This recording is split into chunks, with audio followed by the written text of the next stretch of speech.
Businesses will be requiring working capital to support their day to day operations. That is the general understanding. But where this working capital funding is required? It is required for the funds that is getting logged in inventory and receivables, right? And how we can measure this? We can measure this by looking at what is their average inventory, what is their receivables collection period, and based on which a working capital estimate can be made. But whether this formula can be applied for all, the answer is no. Because this assessment is generally based on the position as on the balance sheet date in the past and in the estimates and in projections. And that may not hold correct for all the business.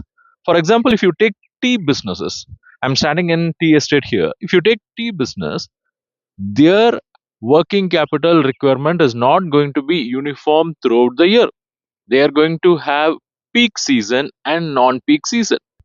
You have to really go and understand what is their peak level of working capital requirement and what is the requirement in non peak season, and you have to arrive at two limits for them.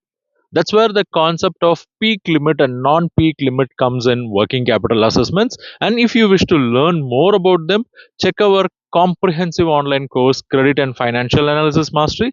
Just come and demo and get its demo version.